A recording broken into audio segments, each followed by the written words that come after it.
Hey guys, अस्सलाम वालेकुम। तहसान जो खैर मकदम सैनिस अकिस नैविस पॉडकास्टस में और जो आज का पॉडकास्ट है बहुत ही खास होने वाला है क्योंकि आज जो हमारे साथ पर्सनालिटी है he is a very extraordinary person and if you remember 3 साल पहले मैंने एक व्लॉग बनाया था about the Sagg eco village and I was really fascinated when I visited that place क्योंकि बहुत सारे लोगों ने मुझे रिकमेंड किया कि आप उस जगह पे जाओ क्योंकि वो एक डिफरेंट जगह है, इट्स वेरी प्रिमिटिव और वहाँ पे जो भी स्ट्रक्चर्स है जो भी लिविंग है जैसे लोग वहाँ पे रहते हैं बहुत ही डिफरेंट है।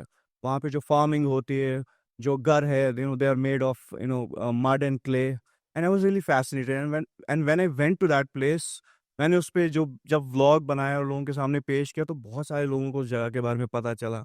उस वीडियो पे बहुत सारे व्यूज आए एंड टुडे फयाज़ अहमद डार मेरे साथ है, हु बिलोंग्स टू गांदरबल और इनकी जो लाइफ जर्नी रही है ना that is totally amazing.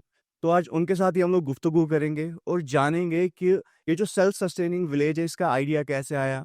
He was an entrepreneur working in Delhi, then he went to US. तो उनकी लाइफ जो है ना बहुत ही फैसिनेटिंग रही है। He has an amazing journey और वही जर्नी हम आज आप लोगों के साथ ना उनकी जर्नी शेयर करना चाहते हैं ताकि जितनी भी हमारी ऑडियंस है उनको भी बहुत कुछ सीखने को मिले। एंड हम लोग इन जब हम इन लोगों से गुफ्तगू करते हैं and we try to understand their life, ये कैसे ये सारी चीज़ें बनाई है, what was the idea behind this, क्योंकि ये जो एक चीज़ है आई थिंक ये जो जो इको विलेज बनाया था Sagg, it is I guess one of the first of it is kind in Kashmir and you know very amazing initiative. And इस विलेज को कैसे हम लोग बिजनेस की पर्सपेक्टिव से देखते हैं, वो कैसे इससे generate how they generate income from this self sustaining village, वो टोटली अमेजिंग है। तो फयाज साहब, welcome to the podcast. Thank you sir. ज़रा नवाजी के लिए बहुत बहुत शुक्रिया। चलिए, बहुत बहुत शुक्रिया आपका, आपने ये पॉडकास्ट हमारे साथ ज्वाइन किया क्योंकि इस पॉडकास्ट से I think lot of people will get help and they will know about these kinds of things also जो कश्मीर में बहुत ही रेयर है।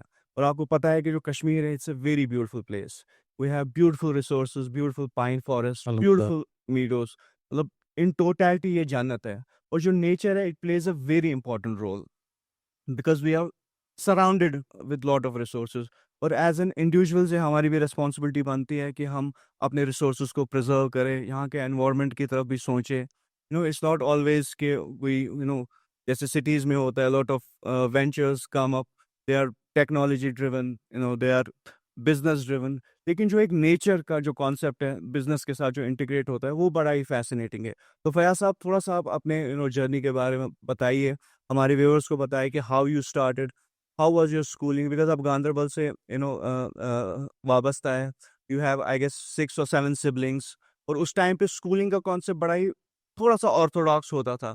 बहुत सारे लोग विलेजेस में स्कूल्स को प्रेफर नहीं करते थे क्योंकि जो बिजनेसेस होते थे या जो हमारी इनकम्स होती थी उस टाइम पे it was related to farming. So how did you from आपने कहाँ से स्कूलिंग की? एंड मैंने सुना आप दिल्ली में आपने काफ़ी टाइम बिताया, then you went to US. तो it has been a huge journey of I guess 15 to 16 years। तो थोड़ा सा हमारे व्यूअर्स को बताइए, थोड़ा सा इंट्रोडक्शन ताकि उनको आपकी लाइफ के बारे में पता चले, ए ब्रीफ इंट्रोडक्शन। जी ज़रूर, थैंक यू। तो जैसे आपने बोला, मैं गांदरबल के एक छोटे से गांव वाहिदपुरा में पैदा हुआ इन अ पेजेंट्री बैकग्राउंड। बस असली बेसिक क्वालिफिकेशन में बस gross. So you still laugh gross मतलब ये को लकुट ज़मींदार, मतलब small time farmer. But you proudly से ग्रूस। हाँ, बिकॉज़ आई थिंक इस तरह की कंडीशनिंग की गई है, जानबूझ के एक इस तरह का प्रोपेगेंडा किया गया है। जो हमारे ट्रेडिशनल लाइवलीहुड्स थे, ट्रेडिशनल आर्ट्स थे, ट्रेडिशनल जो हमारा कल्चर था, उसको किसी टैबू के साथ जोड़ के लोगों को एलिनेट किया गया उससे, अपनी अपनी ज़ात से पहले और फिर अपने कल्चर से और नेचर से। तो unfortunately majority of the world is suffering from that plague of alienation. तो इसलिए मैं थोड़ा-सा I try to make sure कि यू नो मैं थोड़ा-सा इसको हाइलाइट करूँ कि there is no, it's we should be proud of our heritage.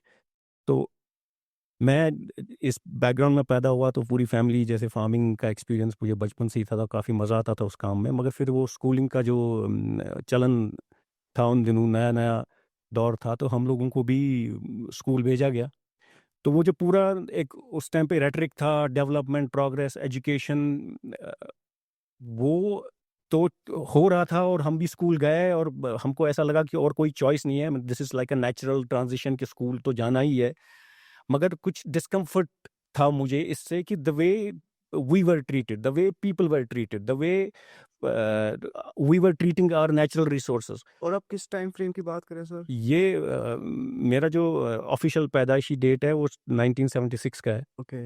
तो उसके 4-5 साल बाद की बात कर रहा हूँ मैं, जब मैं स्कूल भेजा गया। उस टाइम तो गांधरबल मतलब it would have been a totally different place. जी, तो जी, जी। काफी तब तो हर एक गाँव लगभग इको विलेज ही हुआ करता था, बिल्कुल। है ना? एक पूरा एक सिक्लिकल लाइफ हुआ करती थी, घरों में ही जानवर भी होते थे, छोटे जानवर भी, बड़े जानवर भी, पूरा एक साइकिल, नेचुरल साइकिल कंप्लीट हुआ करता था, जिसको आजकल ये मॉडर्न ज़माने में इंटीग्रेटेड फार्मिंग या वो इस तरह के नाम दिए जाते हैं। अब लोगों को वापस उस तरफ भेजा जा रहा है, मगर वो पहले था ऑलरेडी, तो उसको ब्रेक किया गया। But anyway, coming back to our point, तो जो फॉर एग्जांपल एक छोटी सी एग्जांपल मैं दूं आपको, जो हमारे गांव से एक स्ट्रीम जाता था, छोटा सा पानी का नाला, और वो उसमें साल भर पानी रहता था और इतना फ्रेश साफ पानी रहता था कि हम उसको पीते भी थे, हम उसमें नहाते भी थे, वो खेतों में भी जाता था, वो घरों में भी यूज़ होता था, नहाने धोने के लिए भी, उसमें मछलियाँ भी पकड़ते थे हम।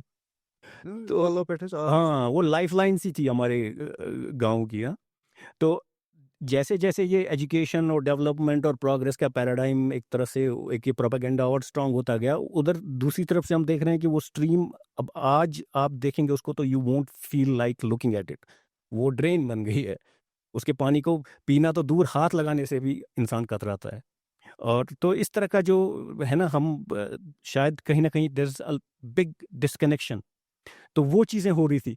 तो बट आप बच्चे हैं, आपको लग तो रहा है इमोशनल लेवल पे कुछ डिस्कनेक्ट है, but you don't know what is happening, you don't understand it, you don't have a way to articulate it. तो इस तरह का, तो I also went with the flow. तो स्कूलिंग हुई, फिर स्कूलिंग पहले लोकल स्कूल में हुई, गवर्नमेंट स्कूल में, फिर एक मुझे स्कॉलरशिप मिली एक और तरह के स्कूल में जाने की, हॉस्टल में जाने की। तो फिर मैं घर से दूर चला गया, तो वो एक तो कहाँ मतलब एग्जैक्टली आप? हाँ, ये गाँव में, ये गांदरबल में ये एक और स्कूल था जिसको नवोदय विद्यालय करके बोलते हैं। ये जैसे केवीज़ हैं, ऐसे ही एक रेजिडेंशियल मॉडल है, जिसको गवर्नमेंट चलाती है। हर डिस्ट्रिक्ट में एक स्कूल होता है ये। तो वो मेरे लिए अब 2 तरह का एक उसमें चैलेंज था। एक तो घर से दूर रहना, हम 7 भाई-बहन अल्हम्दुलिल्लाह थे और काफ़ी अच्छे से खेलते-कूदते थे, रहते थे। Everybody was sent to school. Uh, 6 school गए। अच्छा। My father was very pro schooling, pro education. तो फिर मैं उसमें से हॉस्टल में चला गया। तो मेरे लिए वो एक इमोशनली बहुत डिफ़िकल्ट टाइम था, क्योंकि फैमिली से दूर रहना था। तो मगर उसके फिर दूसरे तरह के एडवांटेजेस भी होते हैं। आप इंडिपेंडेंट तरह तरह की तबीयत आप डेवलप करते हैं जब आप हॉस्टल में रहते हैं, थोड़ा बचपन से ही। तो इस तरह का मेरा तजुर्बा रहा। फिर 11वीं 12वीं जब उस स्टेज पे पहुँचे, और उसके बीच में, उस स्कूलिंग के तजुर्बे के बीच में, कश्मीर में जो अनफ़ोल्ड हुई, जो पॉलिटिकल वायलेंस अनफ़ोल्ड हुई, और जो खौफ़ का एक रूल तारी हुआ, और तो एक तो वो बेसिक लेवल का डिस्कम्फ़र्ट, उसके बाद वो खौफ़ के माहौल में रहना और उसमें सर्वाइव करना, और उसमें ऑब्वियसली सारे लोग इमोशनली इन्वॉल्व थे इधर-उधर। और फिर उन्हीं दिनों में मेरा कश्मीर से बाहर जाना हुआ स्कूलिंग को कंटिन्यू करने के लिए, और फिर फर्दर एजुकेशन के लिए। मगर मैंने फिर एजुकेशन ऐसे फुल टाइम कंटिन्यू नहीं की। मैं जब स्कूलिंग ख़त्म की, मैं काम करने लग गया, because I realised I had to support myself. तो मैंने 8-9 जगह दिल्ली में काम किया, डिफरेंट डिफरेंट तरह के इदारों में। And what was the age when you started working? Think मैं 17 साल का था 1995 में, जब मैंने काम करना शुरू किया एक होम्योपैथिक डिस्पेंसरी में, बेसिकली बहैसियत एक असिस्टेंट के एक डॉक्टर को, और मैं वो मेंटेन करता था डिस्पेंसरी वहाँ। तो आपने और उस टाइम पे नहीं सोचा मतलब मुझे कोई नॉलेज नहीं है, 17 साल का छोटा लड़का हूँ, I have to mix medicines? मैं एक्चुअली मैंने साइंस पढ़ी थी। मैं स्कूल में पढ़ाई में ऑल्दो मैं अनकंफर्टेबल था, और मुझे अच्छा नहीं लगता था the way we were treated, मगर मैं काफ़ी अच्छा कर लेता था इतना। Basically you said no to any job. आप ऑन जॉब सीखने लगे। हाँ, मैं सीधा वहाँ गया, उनको चाहिए था एक डेडिकेटेड बंदा जो रखवाली भी करेगा और काम भी करेगा और जो उसको मेंटेन भी करेगा। तो thankfully I knew somebody who then trusted me, and उन्होंने कहा कि ये बंदा थोड़ा सा गांव का है, सीधा साधा है, तो ये he would fit this right. Job. तो मुझे वो पहला ब्रेक मिला एक तरह से। तो मैंने वो काम करना शुरू कर दिया। ये अगस्त 1995 की बात है और मुझे पहली तनख्वाह जो मिली पहले महीने की वो थी 323 रुपीज़। तो मगर मैंने फिर साथ-साथ में I started learning operating computers. तो मुझे फिर दूसरी जॉब मिली जहाँ मुझे डेटाबेस पे काम करने का मौका मिला। एक नेशनल बिल्डिंग्स कंस्ट्रक्शन कॉर्पोरेशन है दिल्ली में। वो ख़ैर बड़ी ऑर्गेनाइज़ेशन है पर मैं दिल्ली के ऑफ़िस में था एक। उसके बाद मुझे एक Indira Gandhi national centre for the arts में ब्रेक मिला। वहाँ एक मास्क्स के अराउंड एक यूएनडीपी फंडेड प्रोजेक्ट था, जहाँ मुझे काम करने का मौका मिला, जिसमें फिर department of education government of Delhi, फिर इंद्रप्रस्थ यूनिवर्सिटी एक टेक्निकल यूनिवर्सिटी नई-नई बन रही थी, तो मुझे उसमें काम करने का मौका मिला। तो I sort of witnessed these different areas, different fields and with the university I witnessed this institution building की बड़े लेवल का इंस्टीट्यूशन शुरू कैसे होता है और फिर बढ़ता कैसे है, कैसे एस्टैब्लिश होता है। अच्छा, काम के साथ-साथ were you continuing your education as well? जी, जी, जी। मैंने पहले तो मैं जब दिल्ली गया तो मैं मेरा जो पहला ड्रीम था कि to become an international journalist, अच्छा। और मैं जेएनयू जॉइन करने के सपने रखता था और इंटरनेशनल कोई फ़ॉरेन लैंग्वेज पढ़ना चाह रहा था। तो मगर वो एडमिशन के प्रोसेस में 2-3 महीने गुज़र गए और जो मैं जेब खर्चा ले गया था घर, वो ख़त्म हो गया। तो फिर I had to start working. तो मैंने I give up that full time education का जो मेरा सपना था। तो फिर मैंने कॉमर्स पढ़ा because I started working in offices और I realised probably commerce is a better field for me right now. हुँ। तो मैंने दिल्ली यूनिवर्सिटी से कॉमर्स में बीकॉम किया। तो अब यूनिवर्सिटी में काम करते-करते मुझे एक और ब्रेक मिला। एक यूएस इंडिया एजुकेशनल फाउंडेशन है, एक बायलैटरल ऑर्गेनाइज़ेशन है इंडिया और यूएस की, जिसको यूएस एम्बेसी और एमएचआरडी मैनेज करते हैं। इसमें यूएस और इंडिया के बीच में जो exchange of scholars, academics, researchers, students होता है, तो उसमें मुझे काम करने का मौका मिला। और so that exposed me to another level of sort of ये जो बायलैटरल तरह की चीज़ें होती हैं और एम्बेसी क्या करती है, एम्बेसी कैसे चलती है, तो मुझे काफ़ी सारा वो एक्सपोज़र मिला। और उस काम के चलते उस ऑर्गेनाइज़ेशन में I spent some 7 years. I joined as a special assistant to the director, but then I grew through, मेरे ख्याल से 7 साल में मैंने 4 प्रमोशन लेके I left that organisation as an administrative officer.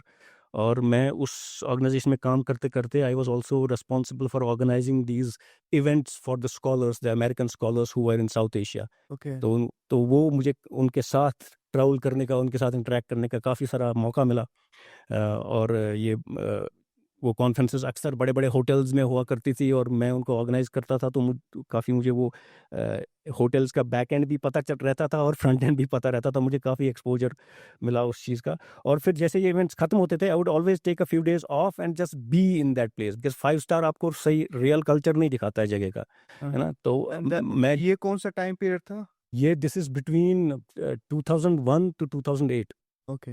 हाँ, तो और जैसे-जैसे मैं वो उन गाँव में या उन शहरों में फिर जाके रहता था, I would travel around, walk around, तो मुझे काफ़ी सारे ऐसे, एक तो मुझे ये चीज़ समझ में आया थोड़ा-सा, जब आप अपने कॉन्टेक्स्ट से बाहर जाते हैं। अब कश्मीर का जो माहौल था, लोग बोलते थे जन्नत है, मगर हमको नहीं समझ में आता था वो जन्नत कैसे है, जब हम यहाँ रहते थे बचपन में। हुँ। तो एक क्योंकि हम लोग विक्टिम्स थे, हम लोग विक्टिम्स की तरह फ़ील करते थे, हम लोग डरे हुए थे।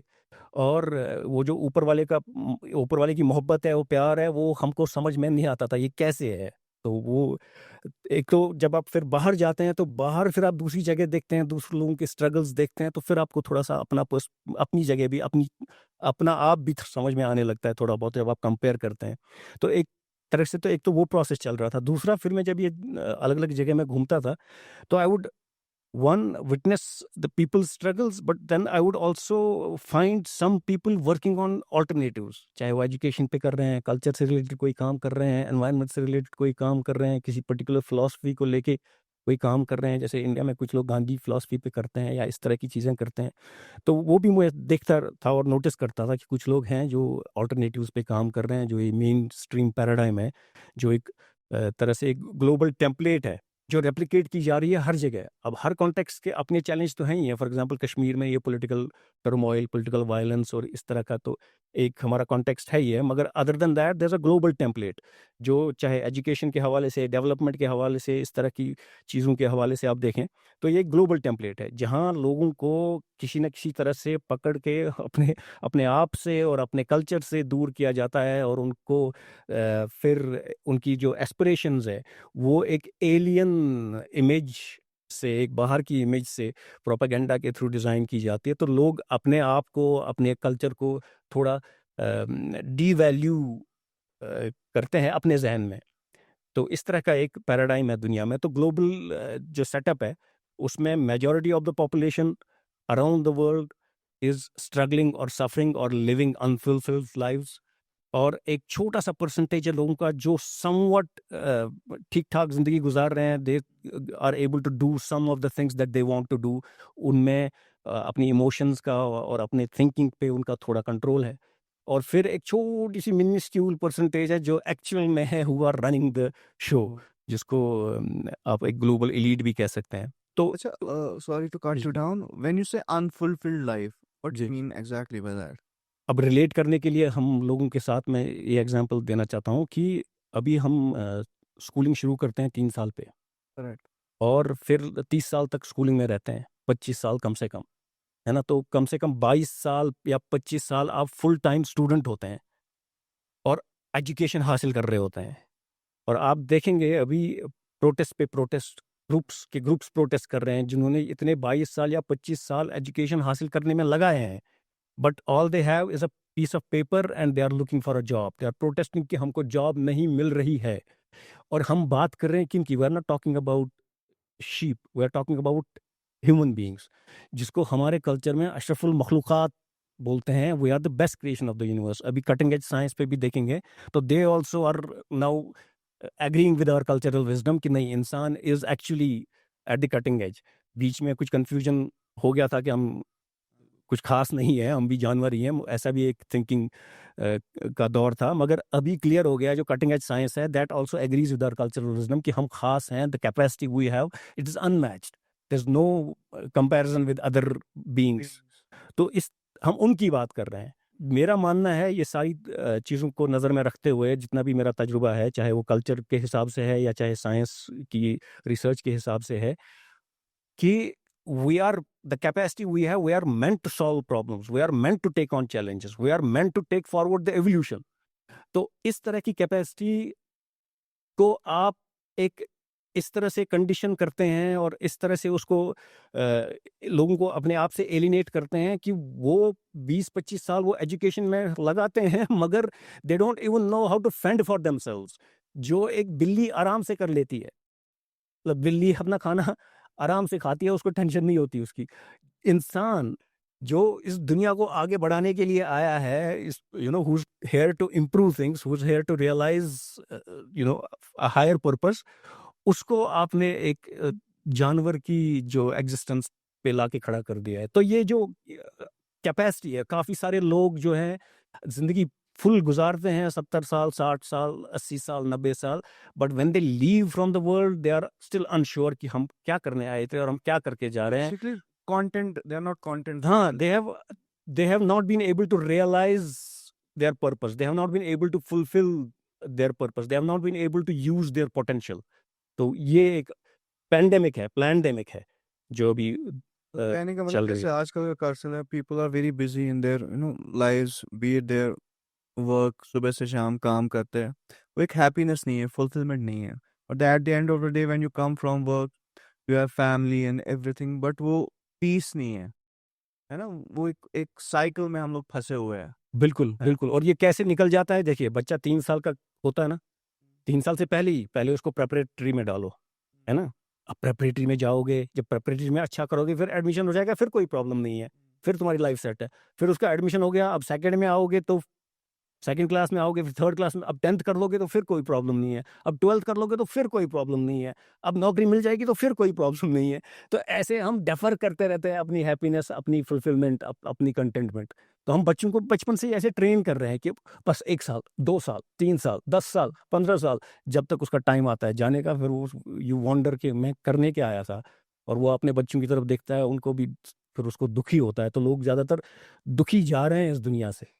जब उनका जाने का टाइम होता है, दे नो कि they have not lived there full potential, तो वो एक अनफुलफिल्ड पोटेंशियल है, अनफुलफिल्ड लाइफ है। When I look at your life, मैंने ये रियलाइज किया कि आपने मतलब you did schooling and when you were 70 you started working. जी, आपने एजुकेशन को उतना इम्पोर्टेंस नहीं दिया, आपने इम्पोर्टेंस दिया स्किल को, काम को, जी, और साथ साथ आपने एजुकेशन भी साथ रखी। एंड यू हैव बीन, आपकी लाइफ उतनी भी इजी नहीं रही है। जहाँ आपको अपॉर्चुनिटी मिली और grabbed it, you have said no to, you haven't said no to things. तो जहाँ जहाँ आपको मौका मिला आपने काम किया, आपने एक्सपीरियंसेस लिए। एंड मुझे ये बताइए फयाज साहब, how has those experiences, those skills help help you in this life? तो इज एजुकेशन दैट इम्पोर्टेंट, और हम कह सकते हैं कि स्किल्स और काम और एक्सपीरियंसेस ज़्यादा वैल्यू रखते हैं? जी। अब इस सवाल को कई तरह से अप्रोच कर सकते हैं, मगर एक अप्रोच जो मैं लेना चाहता हूँ वो ये कि आई थिंक एजुकेशन को, मोस्ट ऑफ अस अंडरस्टैंड कि एजुकेशन को हम स्कूलिंग से इक्वलाइज करते हैं। सॉर्ट ऑफ एजुकेशन का मतलब होता है स्कूलिंग, कॉलेज, यूनिवर्सिटी। ये हाँ, हमारा ये एक मतलब। माइंडसेट भी है लोगों का यहाँ पे, पेरेंट्स का, खास करके स्कूल के साथ कॉलेज के साथ करने की लाइफ है हाँ, हमारी, नॉट ये जॉब। ये हमारी एजुकेशन की डेफिनेशन है। हाँ, this is but the I I think ये एजुकेशन लाइफ, आपका यहाँ आना ही एक एजुकेशनल जर्नी है। आपका जैसे आप पैदा होते हैं, वो जो प्रोसेस पूरा है, ये the whole experiment of this life is educational. आप चाहे आप किसी भी रोल में हैं ना, आप चाहे स्कूल गए हैं या नहीं गए हैं, आप फार्मर हैं, आप लोहार हैं, आप नाई हैं, आप कोई भी किसी भी रोल में हैं, आप स्ट्रीट वेंडर हैं, आप कोई इंजीनियर हैं, आप कोई डॉक्टर हैं, आप कुछ भी हैं, आप हकीम हैं, जिस रोल में भी आप हैं, you are always a student, you are always a teacher. Correct. आप कुछ आपको सीखना है, आपको आगे बढ़ना है, आप that is what life is. You grow, you learn new things every day. तो एक तो वो है। दूसरी तरफ से you are a teacher for other people, you are also playing a role of teacher. How you are being, you are a role model for a younger person. ये digital business कर रहे हैं, तो जो एस्पायरिंग डिजिटल बिजनेस एस्पायरेंट है, वो you are a role model for him, you are a teacher for him. But you yourself, so at the same time, might be a student of somebody who might have done something else that you want to do. तो हम हमेशा वो उस role में हैं by default when you are born. तो हमने ये जो ज़हन में, ये जो प्रोपेगेंडा के थ्रू हमारे माशरे में ये जो मुसल्लत किया गया ना, ये जो कि education is equal to schooling, ये प्रॉब्लम है, इट्स प्रॉब्लमैटिक। अब मैं पैदा हुआ फार्मिंग बैकग्राउंड में। As a kid I was in the farm with my family. तो कैस कब लगाना है, कैसे लगाना है, वो तो बाय डिफ़ॉल्ट आप सीख रहे हैं। आपका एनवायरनमेंट आपको यू आर सिखाता है। गेटिंग एजुकेटेड हाँ, बेसिकली। हाँ, तो एजुकेशन तो is happening all the time, everywhere. तो हमने ये जो आई थिंक एक वो जो लिमिटेशन है उसकी, वो है। बाकी आई थिंक मेरा ये एक पॉजिटिव एटीट्यूड आई थिंक इस लिहाज से भी है, क्योंकि मैं बचपन से I never hesitated using my hands. मैं काम करने से कभी हेजिटेट नहीं किया, क्योंकि बचपन में ही वो ट्रेनिंग हो गई थी कि आप अपने माँ-बाप के पीछे-पीछे खेत में जाते थे, वहाँ काम करते थे। काम कर। तो वो एक आपकी साइकी में वो आ जाता है कि it's okay to play, to work. मतलब वो एक डिफ़ॉल्ट सेटिंग हो जाती है आपकी, जब इनहेरिटेड हाँ, ये कह बचपन सकते में जो एनवायरनमेंट मिलता है वो आपकी डिफ़ॉल्ट सेटिंग में चला जाता है। तो वो मेरे लिए एक बहुत बड़ा एडवांटेज था, और मैंने आई नेवर हेजिटेटेड। और मैंने जहाँ भी मुझे मौका मिला, चाहे डिस्पेंसरी में सफाई करनी थी तो आई डिड दैट, चाहे वो मेडिसिन मिक्स करनी थी I did that, stock keeping थी आई डिड दैट। तो जो भी काम मुझे मिला, चाहे वो फिर कंप्यूटर ऑपरेशंस के बाद डेटाबेस मैनेजमेंट का काम मिला, और जहाँ भी मुझे मिला, मगर मैं I started paying attention, I would just go into it. तो मैंने जितने भी सेक्टर्स में काम किया, जितनी भी ऑर्गेनाइजेशंस में काम किया, तो मैंने, हालांकि मेरा काम एक लिमिटेड तरह का था, मगर I understood the whole organisation. इतना आई वुड पे अटेंशन कि कौन सी चीज़ कहाँ से आ रही है, कौन सा ऑफिसर क्या काम कर रहा है, कौन सा बंदा कैसे इंटरेक्ट करता है। बेसिकली आपका माइंडसेट है, एक मेंटालिटी है जो जी, बचपन से ही डेवलप हुआ, जी, जी, जी। And it's a very amazing thing कि ये कुछ थैंक्स। खास लोग होते हैं ना जिनमें ये मेंटालिटी डेवलप होती है, तो मतलब वो कभी मना नहीं करते किसी अपॉर्चुनिटी को। और वही एक चीज़ होती है, वही खासियत होती है इन बंदों में जो उनको सक्सेसफुल बनाती है लाइफ में। अब नाउ आई नो कि मतलब your journey has been amazing. आपने मना नहीं किया, सारे जितने भी आपको डिफरेंट रोल्स मिले आपने वो ग्रैब किए, and you did well in that. फिर 2008 में व्हेन 2008 केम, एक थोड़ा सा एक ड्रास्टिक चेंज आया आपकी लाइफ में, you went to US. But अब वो सेटल थे लाइफ में, you were doing well, you were having good opportunities, अच्छा काम चल रहा था। तो why did you plan to come back to Kashmir? What is that thing कि जिसने आपको किया कि यार मैं सारा कुछ छोड़ के I just want to go back to my people? देखिए, अब I think everybody is has a purpose. और उस पर्पस के क्लूज आपको अपनी लाइफ से मिलते हैं। तो मेरा जो बचपन में जो मैं डिस्कम्फर्ट की बात कर रहा था कि हाउ पीपल वर ट्रीटेड, वो मेरा एक एसेंशियल। वो एक्सपीरियंस शेयर करेंगे जैसे why you felt so you were studying in government school right? हाँ जी। तो वहाँ पे क्या ऐसा मतलब हाँ, सीन था? ए- इफ यू डोंट माइंड। खाली स्कूलिंग की बात नहीं है, ओवरऑल जो पूरा माशरा है। फॉर एग्जांपल हम कहते हैं हम डेमोक्रेसी में हैं, हम यहाँ वो ह्यूमन राइट्स का डिस्कोर्स है, public democracy is by the people, of the people, for the people. मगर आप देखेंगे अभी भी अगर कोई ऑफिसर आता है, कोई इस तरह का कोई गवर्नमेंट ऑफिशियल आता है, तो एक क्या डायनामिक होता है आम लोगों का और उसका। मतलब वो पहले जो कहते थे कि वो तानाशाही है, तानाशाही अब खत्म हो गई है, मगर वो एक्चुअल में खत्म नहीं हुई है, किसी और ने पावर किसी और शेप में ग्रैब कर लिया है। तो वो एक बेसिक प्रॉब्लम है। तो नंबर 2 फिर ये इससे एडिशनल चीज़ है जो मेरे पर्सनल तजुर्बे में, एक तो ये चीज़ है कि जैसे गाँव में कोई ऑफिशियल आएगा, तो how would he talk to, for example जो गाँव के लोग हैं, उनके साथ वो कैसे बात करता है, या टीचर हमारे साथ कैसे बात करता है ना? ऐसा था कि दे वर लुक डाउन अपॉन। हाँ, काफ़ी सारे लोग ऐसे करते हैं ट्रीट बच्चों को। और अभी भी अनफॉर्चुनेटली अब काफ़ी पॉलिश्ड टाइम आ गया है और ये काफ़ी सारी चीज़ों के बारे में रूल बन गए हैं, कानून बन गए हैं।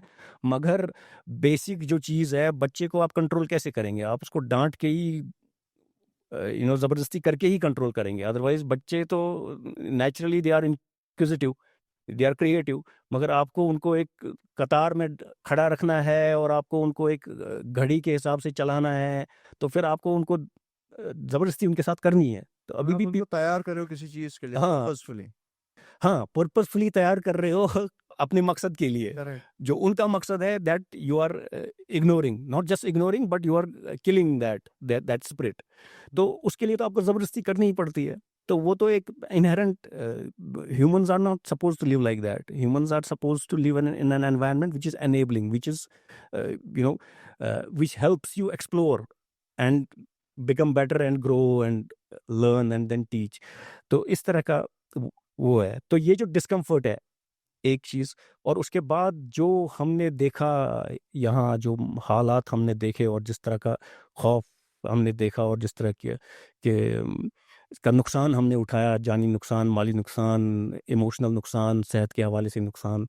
और उसमें हमने देखा कि ये जो बड़े-बड़े इदारे हैं, चाहे वो लोकल हैं, चाहे वो ग्लोबल हैं, कि जिनको हम सोचते हैं कि ये शायद हमारी मदद करेंगे, चाहे वो कोर्ट्स हैं या बाकी मल्टीलैटरल, बायलैटरल, इंटरनेशनल ऑर्गेनाइजेशंस हैं, none of them were able to do anything, they were not able to protect people, है ना? वो एक आया था हमारे सामने। तो वो उस खौफ के बारे में, आई मीन, मुझे जो सवाल होते थे कि इज दिस इट, हमने कोई गलती की है, हमको कोई सजा मिली है नेचर की तरफ से, कुदरत की तरफ से, कि हमको ये we have to suffer, are we here to suffer, और आर वी एक्चुअली, ये जो कहते हैं अल्लाह ताला हमसे मोहब्बत करता था, तो वो जो मोहब्बत हमको समझ में नहीं आती थी कि कैसे मोहब्बत है। हम तो यहाँ तो we are struggling and suffering एंड आसपास लोग परेशान हैं।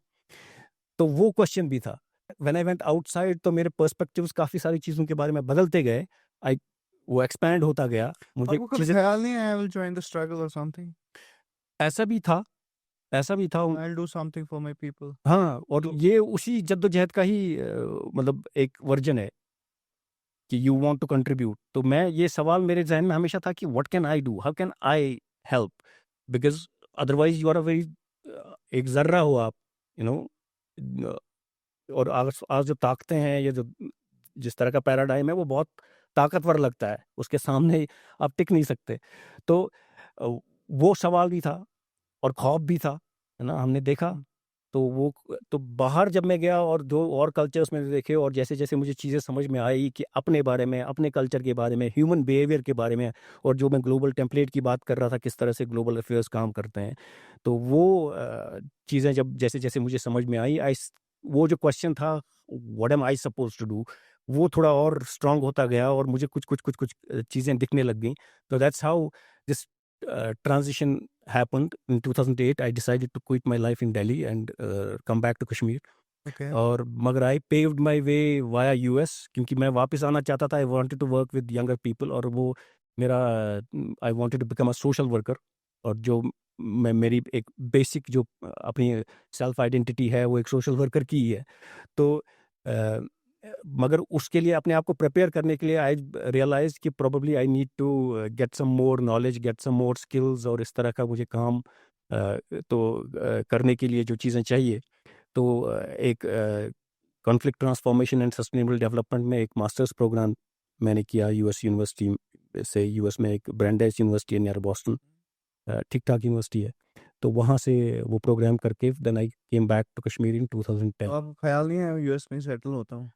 मुझे थैंकफुली कुछ अपॉर्चुनिटीज़ मिली, क्योंकि लोगों ने मेरा एटीट्यूड वो नोटिस करते हैं ना, किसका एटीट्यूड थोड़ा वो है, तो ऐसे एटीट्यूड वालों को वो पकड़ते हैं।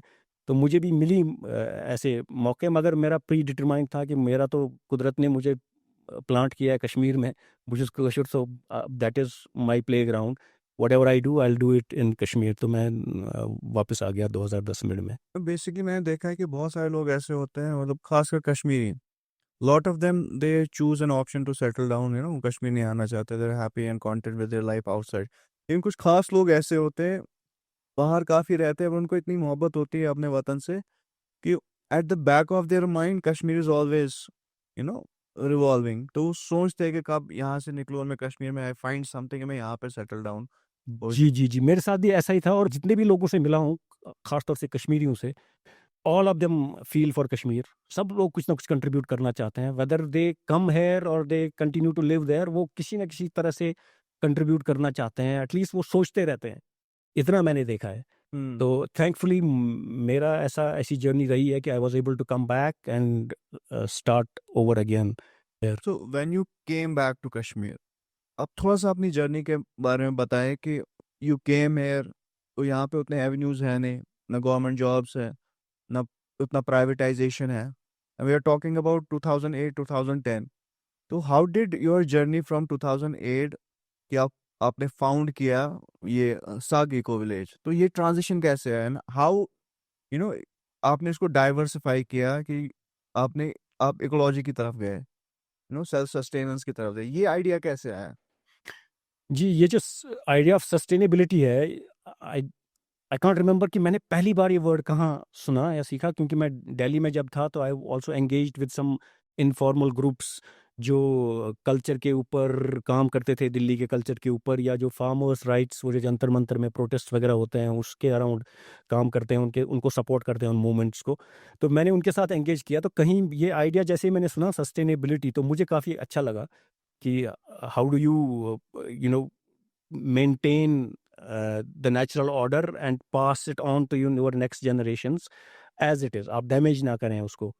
तो वो जो एक और आइडिया है काफ़ी सारे कल्चर्स में कि you are a custodian of what you have got for the next generations, you are supposed to pass it on to next generations। तो एक तरह से आपकी फ्यूचर से you have to be you have been sent from the future to preserve it for the future। अगर वैसे देखें timeline को थोड़ा फ्लिप करके, तो ये मुझे काफ़ी अच्छा लगा। मगर अभी जो हमारा मिशन है वो सस्टेनेबिलिटी से थोड़ा सा आगे की एक स्टेज जो मेरे समझ में आती है, that is called regenerative lifestyle, जिसको हम बोलते हैं। जैसे मैं कश्मीर में वापस आया तो मुझे मेरा ये अंदाज़ा था कि मैं यंग लोगों के साथ काम करूँगा एंड सस्टेनेबिलिटी पे काम करूँगा। तो मैंने एक नॉन प्रॉफिट इदारा बनाया, Mool sustainability research and training centre. Mool Mool, हाँ, कशिर मूल मतलब question because I was returning to, तो मुझे वो एक अंदाज़ा था कि मूलन कुंचुगासन। और एक चीज, आपके जितने भी नाम हैं they are typical Kashmiri word. जी, जी, इट्स जी। साग साग, हाँ, वाटरिंग, हाँ, विलेज, हाँ, मूल। बिल्कुल। It shows your connection to the homeland. जी, जी, जी, मेरी जो थिंकिंग है उसी ट्रैक पे जाती है, क्योंकि उसमें मुझे विज़डम नज़र आती है, उसमें काफ़ी वो कनेक्शन नज़र आता है, एंड इट्स रैलीइंग क्राई एक तरह से मैं उनको यूज़ करता हूँ, अपने लिए भी और फिर अपनी टीम और बाकी लोगों से जिनसे हम एंगेज करते हैं। तो वो मूल sustainability research and training centre मैंने बनाया, उसमें हमने एक पार्टिसिपेटरी एक्शन रिसर्च करके एक मेथोडोलॉजी होती है, वो यूज़ करके हमने काफ़ी यंग लोगों के साथ और बाकी कई एनजीओज़ के साथ, कई एकेडमिक इंस्टीट्यूशंस के साथ, यूनिवर्सिटीज़ के साथ कोलैबोरेट करके कई सारे प्रोग्राम्स किए, कई सारा काम किया। तो पहली एक्सरसाइज उसमें हमने की थी, उसको हम बोलते थे नीड्स असेसमेंट, जिसमें हम यंग लोगों के साथ उनकी एस्पिरेशंस के बारे में जानते थे और उनको जो हर्डल्स आ रही हैं वो एस्पिरेशंस रियलाइज़ करने में, what is the vision for the future of our education and economy from the perspective of younger people। तो उसके बारे में एक और प्रोजेक्ट हमने किया कि यंग लोग क्या सोचते हैं कि हमारा फ्यूचर क्या है, हमारी एजुकेशन कैसी होनी चाहिए, हमारी इकोनॉमी कैसी होनी चाहिए। तो वो नॉन प्रॉफिट का काम अभी भी चलता है, हम लोग अभी भी कोलैबोरेट करके कई सारे प्रोग्राम्स करते हैं उसमें, मगर उसमें थोड़ी सी मुझे एक जो लिमिटेशन नज़र आई थी उस टाइम पे हमको रियलाइज़ हुआ था कि नॉन प्रॉफिट का जो पैराडाइम है उसके अराउंड जो ब्यूरोक्रेसी है और उसका जो स्ट्रक्चर है उसमें काफ़ी लिमिटेशंस है। वो जो सस्टेनेबिलिटी की हम बात कर रहे थे, जो हमारा मिशन था, वो उसमें सस्टेनेबल आप फुल्ली नहीं हो सकते because you have to find people to support you. आप खुद अपना बिज़नेस नहीं कर सकते उसमें, you can not generate your own resources. और दूसरा एक जो रियलाइज़ेशन थी कि यंग लोग जो हैं, यहाँ या कहीं और, everybody wants to change the world. हम सबके इतने बड़े-बड़े ख्वाब हैं, वो एक रेबेलियस एनर्जी होती है, एक फेज़ होता है लाइफ़ का जहाँ आप you want to change everything, you want to challenge everything. आप किसी की नहीं सुनते, है ना? मगर अनफॉर्चुनेटली क्या होता है, वो आइडियाज़ तो हैं उनके पास, वो एनर्जी भी है, मगर जैसे ही when it comes to decision making, वो उन they have to sacrifice all their dreams for this livelihood security. पहले खर्चा तो चलाएँ, बेसिक खर्चा कहाँ से आएगा? और जो उनकी ट्रेनिंग हुई है, चाहे स्कूलिंग से, चाहे कॉलेज से, यूनिवर्सिटी से, और जो हमारे सोशल स्ट्रक्चर्स हैं, मीडिया है और जो प्रोपेगेंडा है, उसमें they don't know how to build their dreams, how to turn their dreams into goals, and how to then build their personality to achieve those goals। उसको है ना, पहले ड्रीम को गोल कैसे बनाएं, गोल को फिर प्लान कैसे बनाएं, और फिर प्लान को अपनी पर्सनैलिटी से कैसे कनेक्ट करें। तो ये तो सारा मिसिंग है। तो वो unfortunately they sacrifice their dreams, वो ड्रीम्स को छोड़ देते हैं और वो फिर कोई नौकरी वोकरी के चक्कर में अपना सारा उस पे फ़ोकस करते हैं। तो ये चैलेंज नॉन प्रॉफ़िट में हम सॉल्व नहीं कर पाए, क्योंकि उसमें आप ट्रेनिंग कर सकते हैं, आप कैपेसिटी बिल्डिंग कर सकते हैं, आप लेक्चर दे सकते हैं, मगर आप वो एक्चुअल में नौकरी प्रैक्टिकल कितनों को दे सकते हो, है ना? तो that's how this idea of entrepreneurship was born in my mind. हालाँकि मैं उस माइंडसेट का नहीं था, मुझे बिज़नेस का कोई एक्सपीरियंस नहीं था, बैकग्राउंड नहीं है, एक्सपीरियंस नहीं है। आपने एमबीए किया है, मगर एमबीए में आप क्या थ्योरेटिकल नॉलेज से तो दैट डजंट चेंज एनीथिंग।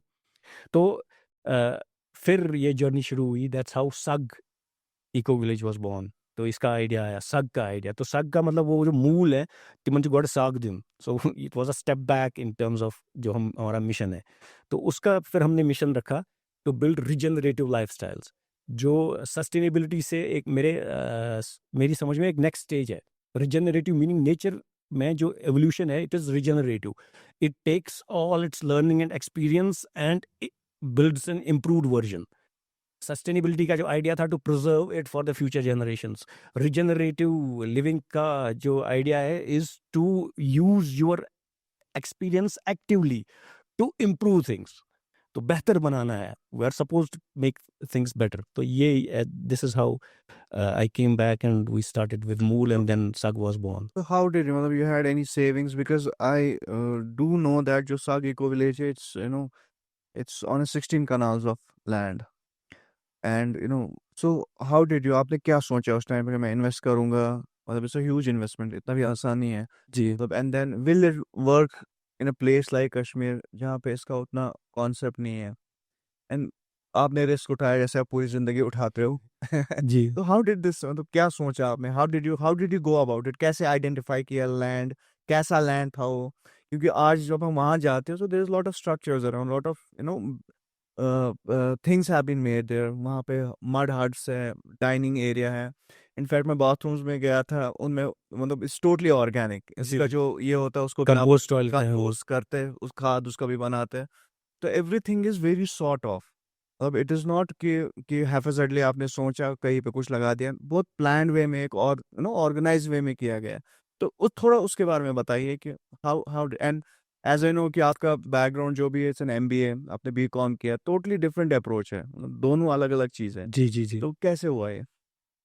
तो इस सवाल में तो काफ़ी सारे सवाल है, और उसका भी कई एक तो अप्रोचेस होता है से कि अपनी जर्नी हाँ, बताइए कि कैसे आपने बिल्कुल। ये आइडिया अब जैसे इस एंटरप्रेन्योरशिप का हमको आइडिया आया कि this is the way out and काफ़ी सारे लोग, जवान लोग भी और काफ़ी सारे इंटेलिजेंसिया में भी काफ़ी सारे लोग लिख रहे थे कि लोकलाइज्ड डेवलपमेंट होना चाहिए, हमारे नेचुरल रिसोर्सेज प्रिजर्व होने चाहिए, हमारा कल्चर हमको सेव करना है, प्रिजर्व करना है, इसको हमको रिसरेक्ट करना चाहिए। इस तरह के आइडियाज़ लिख रहे थे, मगर हमको अपने ट्रैवल्स में we did not find an example कि कोई प्रैक्टिकली कुछ हो रहा है।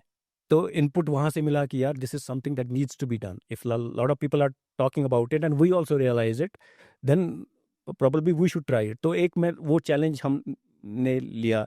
तो एक टीम मैंने बनाई थी छोटी सी to anchor that research that we were doing the participatory research. उसमें कश्मीर से कुछ यंग लोग थे, कुछ जम्मू से भी थे, लद्दाख से भी थे जो उसको एंकर कर रहे थे। तो ये एक कलेक्टिव रियलाइजेशन थी हमारी कि जो ये हमारा काम है इसमें लिमिटेशन आ रही है, we are not able to have the impact that we wanted.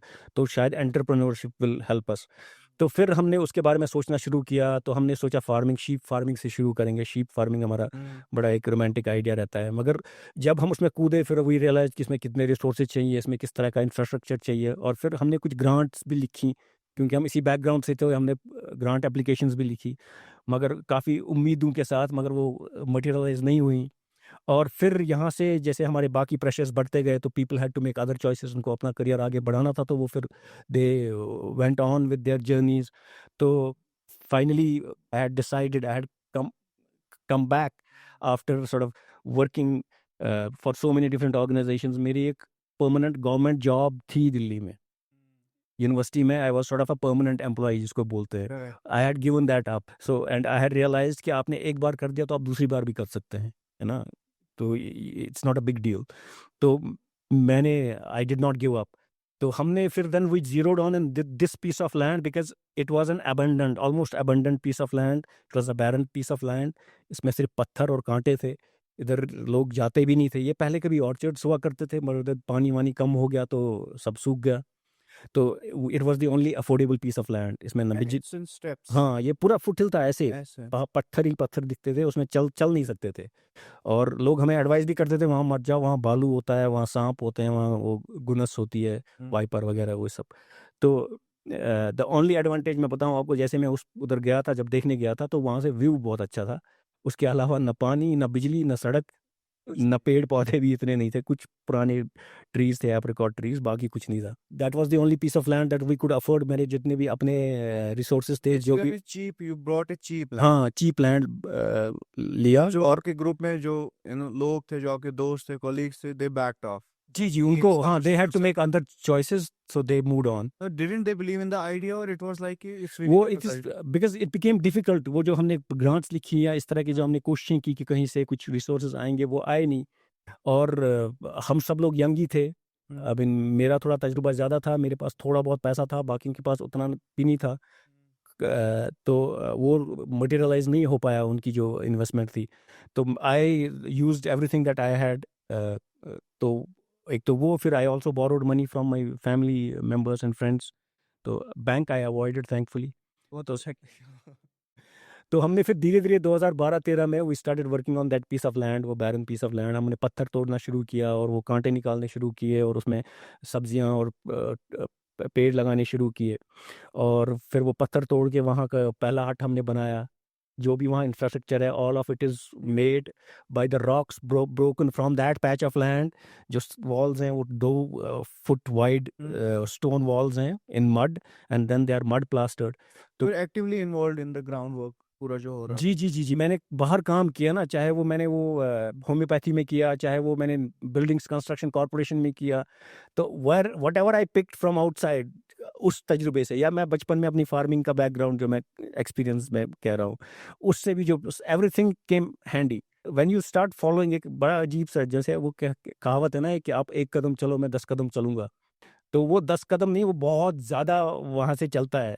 You find the resources, वो आपके पास होते हैं, but you when you start believing in something, when you start working on something, जब आप चलना शुरू करते हैं तो द वे अपीयर्स, चीज़ें होने लगती हैं, वो सामने रिसोर्सेज आ जाते हैं। तो इस तरह का हमारे साथ सिंक्रोनिसिटी हुई, काफ़ी सारे चीज़ें। और 2016 में finally we had this first mud hut and we had some things growing.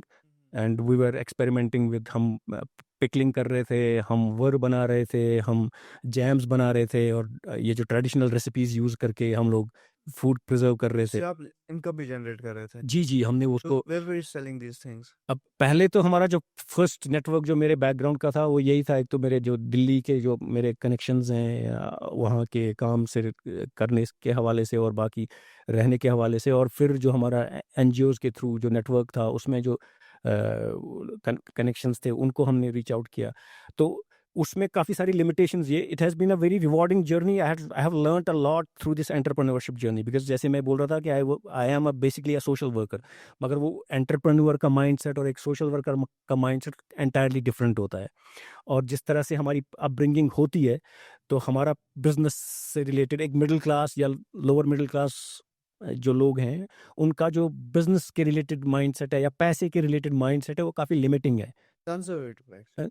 नहीं, मैं कहूँगा नेगेटिव है, और वो जानबूझ के इस तरह का पैराडाइम डिज़ाइन किया गया है। जैसे हम फ़िल्में देखते हैं बचपन में, हम देखते थे काफ़ी सारी फ़िल्में और हिंदी फ़िल्में, उसमें हीरो होता है अमिताभ बच्चन, बहुत नेक आदमी होता है मगर गरीब होता है। विलन होता है, बहुत बुरा होता है मगर बहुत मालदार होता है। अमीर तो और फ़िल्मों का है ना ये, they impact your psyche and they are meant to do that. सारा जो मीडिया है it is meant to condition you in a certain way. वो आपको एक बड़े डीपर लेवल पे, सबकॉन्शियस लेवल पे आपको इम्पैक्ट करता है। कमजोर करता हाँ, मतलब आपके माइंडसेट पे इम्पैक्ट करता है, क्योंकि आप फ़िल्म देख रहे हैं, अमिताभ बच्चन को चोट लग रही है, आप भी रो रहे हैं, उसकी माँ मारी गई, आप भी रो रहे हैं। तो you identify with the hero, मगर हीरो गरीब है, तो when you are identifying with the hero, you are also identifying with the poverty. है। You think poverty is a virtue, है ना? हीरो आप गरीबी में ही हो सकते हो। तो इस तरह का एक माइंडसेट प्रेवलेंट है। तो वो काफ़ी हद तक मुझ में भी था। That's why you prefer social work over business, because आपको लगता है ये नोबल है, गरीबी बिज़नेस करूँगा तो इसमें शायद मैं बुरा आदमी बन जाऊँगा। मगर ये है ना कि बुराई पैसे में नहीं है, बुराई इसके इस्तेमाल में है, how you, what use you put it to. तो वो चीज़ें मैंने सीखी, काफ़ी सारा मेरा अपना माइंडसेट मुझे एक्सपैंड करना पड़ा, कि मुझे अपनी एक जो आइडेंटिटी है वो सोशल वर्कर की और एक एंटरप्रेन्योर की इंटीग्रेट करनी पड़ी, जिस तरह का हमारा बिज़नेस मॉडल भी है।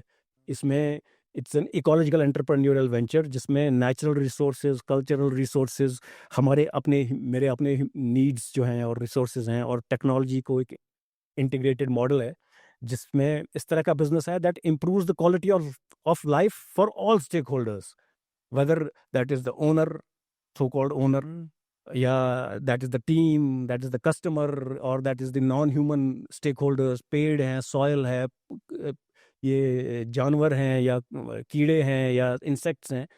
तो हम फार्मिंग जो करते हैं नेचुरल करते हैं, कोई हम लोग केमिकल यूज़ नहीं करते, अपनी कंपोस्टिंग करते हैं, जैसे आप बोल रहे थे कंपोस्टिंग टॉयलेट्स भी हैं। तो इस तरह का एक बिजनेस बना रहे हैं, जिसमें एक इंटीग्रेटेड सी अप्रोच है, जहाँ you are fulfilling your financial needs, you are fulfilling your social goals, you are fulfilling your personal aspirations. एक लाइफस्टाइल है, that's why I call it a regenerative lifestyle, हमारा मिशन है। तो फयाज साहब, are you no content happy with what you're doing? Is it fulfilling? Thankfully या I was always happy, मगर काफ़ी सारे पहले मेरा ऐसा फेज चलता रहता था, हम्म, ऊपर नीचे। समटाइम्स यू फील ब्लेस्ड और काफ़ी अच्छा लगता था, मगर अगेन वेरी डीप स्लम्प्स ऑफ मतलब मजा दिस। आ रहा है आपको ये सब ओ करके? अल्हम्दुलिल्लाह, बहुत। Enjoy when you step into the farm, आपको मतलब यू मैं सुकून मिलता ज़्यादातर है वहीं आपको? रहता ही हूँ। मैं you spend most of your time there? जी, जी, मैं वहीं रहता हूँ ज़्यादातर, और यहाँ नीचे आने में थोड़ी तकलीफ़ होती है, क्योंकि अभी भी मैं यहाँ आ रहा था तो ट्रैफ़िक जैम में फँसना पड़ा मुझे हाँ। उससे। तो काफ़ी अल्हम्दुलिल्लाह बहुत रिवॉर्डिंग जर्नी है, बिकॉज़ लाइफ़ का जो मुझे समझ में आया है ना, जैसे मैं पहले भी बोल रहा था, you are here to realise yourself, you are here to realise your potential, you are here. आप एक प्लेग्राउंड में यू हैव बीन सिलेक्टेड, आपको हाँ। किसने सिलेक्ट किया, कैसे सिलेक्ट किया, वो पर्दे में है, आपको नहीं याद है। अभी आप इमेजिन कीजिए, आप ये फीफा की कोई गेम हो रही है, तो 11 खिलाड़ी चुने गए हैं, करेक्ट। है ना? वो उन्होंने इतना रिगरस सिलेक्शन प्रोसेस के थ्रू गए हैं, वो फाइनली मैदान में पहुंचे हैं, तो वो वहाँ अपना कर्तव्य दिखाने आए हैं ना, वो वहाँ वेट नहीं कर सकते। तो इंसान, हम भी इस दुनिया में जो आए हैं वो हैव बीन सिलेक्टेड। अब इसमें सिर्फ ये फ़र्क है कि जो सिलेक्शन का प्रोसेस है वो पर्दे में है, और वो that is the challenge for us, to despite that parda, to realize who you are, where you are headed, what you are supposed to do and how you are supposed to do that. तो पर्दे में रखते हुए उन चीज़ों को उनके रहते हुए पर्दे में आपको you have to play your game at the best. तो मुझे काफ़ी मज़ा आ रहा है और मुझे काफ़ी अच्छा लग रहा है। मुझे एक चीज़ बताएं, बहुत सारी अभी समर ब्रेक्स भी चल रही है, स्कूल्स बंद है, गर्मियों का टाइम है, बहुत सारी फैमिलीज यहाँ पे बच्चे हैं, स्कूल गोइंग किड्स है, इनफैक्ट अडल्ट्स भी है। If someone wants to experience this, और मैं आपको बताऊं, जितने व्यूअर्स देखते हैं, when you go to that place, it's totally आपको एक एक विलेज की वाइब आएगी। और ऐसा ऐसा विलेज नहीं, you go to a very primitive kind of setup, जहाँ पे मड हाउसेस है, फार्मिंग होती है, beautiful orchids, totally a different world. अगर आप कोई फैमिली इसको एक्सपीरियंस करना चाहती है, I want to take my kids out, my family, my wife, मैं एक नाइट वहाँ पे स्पेंड कर सकता हूँ, मतलब करना चाहता हूँ, तो ऐसे एवेन्यूज है वहाँ पे? Do you know do this kind of arrangements कि लोग जा सकते हैं वहाँ पे, जी, बिल्कुल। एक्सपीरियंस कर हाँ, सकते हैं, अब और मतलब what all they can experience there? जी, जी, जी, जी, जी। मैं आपको एक्चुअल इस एक्सपीरियंस के बारे में बताने से पहले थोड़ा-सा बैकग्राउंड बता दूँ कि बिज़नेस हमने किस तरह से सेटअप किया है। ये एक इको सग इको विलेज क्या है, physically it's a mini version of a traditional Kashmiri village, जैसे आप करेक्ट। बता रहे थे। तो एक नेचुरल फार्म का टेम्पलेट है, उसके अंदर आपने कल्चरल डिवेलिंग्स बनाई है, मड हट्स बनाए हैं, रिक्रिएशनल स्पेसेस बनाई हैं, जहाँ लोग बैठ सकते हैं, खा पी सकते हैं। Farm to table kind of an experience है, ट्रेडिशनल रेसिपीज़ यूज़ एक करते चीज़ हैं। है, जब खाना आता है, हैड डिनर लंच देयर, हाँ। वो मड अभी भी होता है, वो मड जी, जी, जी, जी, वो part da Vijana Kashyap, कतरी Gayatri Banch, हाँ, जो they उनमें serve food, उनमें से होता है। जी, जी। everything is served in that. जी, जी, जी। वो तो वो एक एक्सपीरियंस हम देते हैं, फार्म टू टेबल खाने का experience, real farm to table. और फिर रहने के लिए हमारे पास मड हट्स हैं, लोग रहते हैं उनमें। फिर हम कैंपिंग भी कराते हैं, टेंट्स लगा के भी वहाँ लोग रहते हैं। हमने ये जो फैसिलिटीज़ क्रिएट की हैं, जैसे वॉशरूम्स हैं या टॉयलेट्स हैं, मैं बता दूँ कि हमारे पास कंपोस्ट टॉयलेट्स हैं, फंक्शनल कंपोस्ट टॉयलेट्स हैं, हम उनको कंपोस्टिंग ह्यूमन वेस्ट की करते हैं, मगर हमारे पास फ्लश टॉयलेट्स भी हैं, in case people are wondering कि काफ़ी सारे लोग कंफर्टेबल नहीं होते हैं कंपोस्ट टॉयलेट्स में, तो मगर दोनों चीज़ें हैं। तो स्टेज होते हैं, डे एक्सपीरियंसेस होते हैं, तो एक तो खाने के अराउंड होते हैं, रहने के अराउंड होते हैं, और फिर हमने कुछ ऐसे रिक्रिएशनल स्पेसेस क्रिएट किए हैं जहाँ थोड़ा-सा एडवेंचर का भी एलिमेंट है। फॉर एग्ज़ाम्पल एक्स थ्रोइंग है, स्लैक लाइन है, ट्रैम्पोलिन है, स्विंग्स हैं, रोप क्लाइंब है, और इस तरह के कुछ एलिमेंट्स हमने ऐड बच्चों किए हैं के लिए फुल ऑन बच्चों के लिए। मस्त। और ज़्यादातर मैं देखता हूँ वहाँ जवान और बड़े बुज़ुर्ग लोग ही उसमें ज़्यादा चढ़ते हैं, मगर बच्चों के लिए भी है। और एक जी। चीज़ है, मतलब जैसे गर्मी का टाइम है, मड न हट्स में रहने में दिक्कत तो नहीं होती, नहीं, मतलब काफ़ी टेम्परेचर डिफरेंस होता है मड हट्स के अंदर और बाहर। कूल ही रहता है? जी, जी, जी, जी। तो एक तो ये रिक्रिएशनल स्पेस है, और फिर हम कल्चरल एलिमेंट्स भी हमने कुछ ऐड किए हैं। फॉर एग्जांपल लोग फार्मिंग में पार्टिसिपेट कर सकते हैं, लोग जानवरों के साथ टाइम स्पेंड कर सकते हैं। ऐसी स्पेसेस हमने क्रिएट किए हैं, जो नेचर थेरेपी या इको थेरेपी का जो आइडिया है वो हमने कई लेवल्स पे इम्प्लीमेंट किया है। तो लोग बैठ के अपना थेराप्यूटिक बर्ड सॉन्ग भी सुन सकते हैं या इंसेक्ट सॉन्ग भी सुन सकते हैं, या पॉटरी में दे can go into mud therapy. इस तरह की हम एक्सपीरियंसेस भी देते हैं। देन उस इलाके में जो ट्रैक्स हैं, शेफर्ड ट्रेल ट्रैक्स हैं, ये शेफर्ड्स उस इलाके के लोग अपना जो माल मवेशी ऊपर ले जाते हैं समर में, उन पे हम लोगों को लेके भी जाते हैं। तो हम फैमिलीज़ के लिए रिट्रीट्स करते हैं, ट्रैवलर्स के लिए it's a very good option, काफ़ी इमर्सिव कल्चरल एक्सपीरियंस है। और फिर हम रिट्रीट्स करते हैं फॉर बिज़नेसेस, फॉर एनजीओज़ या स्टूडेंट ग्रुप्स, क्योंकि हमारा पहले से ही वो थोड़ा-सा मिशन वैसा था ना कि कैपेसिटी बिल्डिंग करनी है या लोगों को एक्सपोज़ करना है। तो ये जो रिक्रिएशन है, it also serves as an introduction to this lifestyle. उसके बाद if people want to go deeper, तो we also provide consulting and coaching programmes to help people build this kind of a lifestyle, और इस तरह की training हम देते हैं। And there is one more thing I heard, इसी जी, बात पे मैं आता हूँ, कि there is an academy thing, जहाँ आप वही। शायद सिखाते भी है कि if somebody wants to ji, create this kind of a eco village जी, या ऐसे self sustaining businesses, do you also,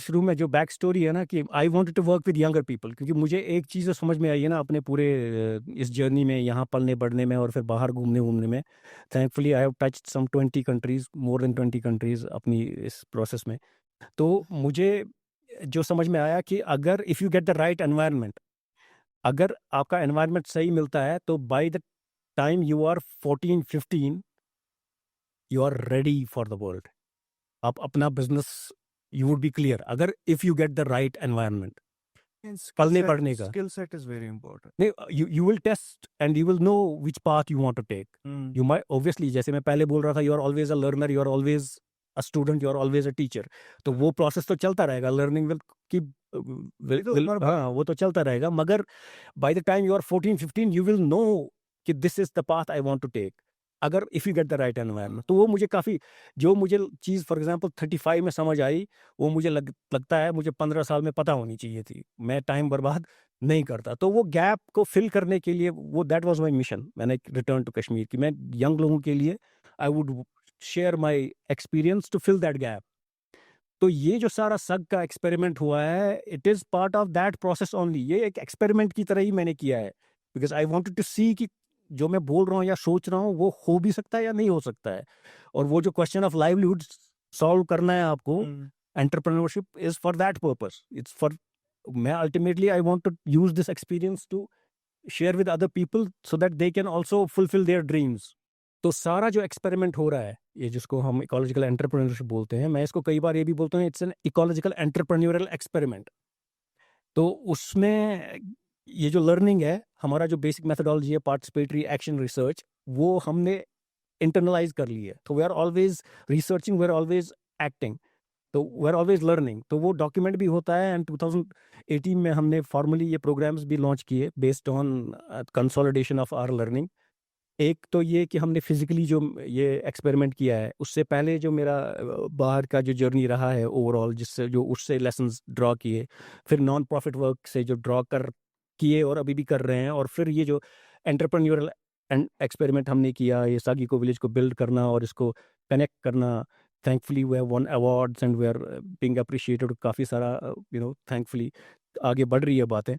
तो ये सारा एक्सपीरियंस हमने कंसोलिडेट किया है। और एक और क्रिटिकल एलिमेंट इसमें वो है जो मैं माइंडसेट की बात कर रहा था, कि I had to shift my own mindset, I had to overcome my own fears, I had to shift my mindset about money, about business, about the world, about how things work. तो मुझे अपनी personality change करनी पड़ी। अगर मुझे आप 5-6 साल पहले मिलते तो मैं शायद बोलता नहीं टोटल आपके सामने, because I was comfortable behind the scenes, I was a good facilitator, मगर फिर मैं सामने नहीं आता था। तो मगर जैसे मैंने ये फिर एंटरप्रेन्योरशिप की जर्नी शुरू की और इसमें थोड़ा हमको हिकअप्स आए, एंड आई रियलाइज नहीं, I had to break my silence, I had to take on this new aspect of my personality, I had to develop, I had to communicate, I had to talk to people. तो वो फिर मैंने shift किया अपने आप को। तो वो जो माइंडसेट की जर्नी मेरी रही है, I have taken numerous programmes, numerous coaching programmes. मुझे अब याद भी नहीं कि मैंने कितने सारे प्रोग्राम्स अटेंड किए हैं, लोगों के देखे हैं, बोथ लोकली इंटरनेशनली, जो ग्लोबल उस पर कटिंग एज उस पर अवेलेबल हैं। तो वो एक्सपीरियंस भी, वो प्रैक्टिकल एक्सपीरियंस भी हमने कंसोलिडेट किया। तो we offer 2 core programmes. One is the ecological entrepreneurship, how you can build a business that helps you integrate your financial needs, your social goals, your personal aspirations, सारी fulfil हो जाएंगी आपको अपने। You don't have to sacrifice your dreams, you fulfil your dreams and you also earn a living. तो and on the other hand you build a business that improves the quality of all stakeholders, जिसमें और and you use natural resources in a way that it improves natural resources, और उनका आप इस्तेमाल भी करते हैं और वो भी बेनिफिट होते हैं। you are learning new ways to improve things। और इसी तरह कल्चर भी है ना, हम काफ़ी सारे लोग ये समझते हैं कि कल्चर को प्रिजर्व करने के लिए म्यूजियम बनाना है। Museum is a good thing, some things look good in the museum, but unfortunately मेरा एक और इसके बारे में एक और पर्सपेक्टिव ये भी है कि if you put everything in a museum and not use it, then the museum also is a grave, कि आपने उसको बंद कर दिया, आपने प्रैक्टिस में लाया नहीं है। तो culture is a living thing, you have to use it, you have to practise it. हाँ, एंड इट कल्चर हमारी तरह ही है। इट्स ऑल्सो हमारे बड़े बुजुर्गों ने, कश्मीर का culture is the cumulative experience of all the Kashmiris who have ever lived in Kashmir. उन्होंने अपना लाइफ एक्सपीरियंस एक प्रैक्टिस के तौर पे एक लैंग्वेज में तिमो कोर सह हवाल। सो वो ये सन जिम्मेदारी कि करो अजकिस जमानस मज पनुन तजुर्बे use and we improve things, we pass it on to our future generations in a better more improved version.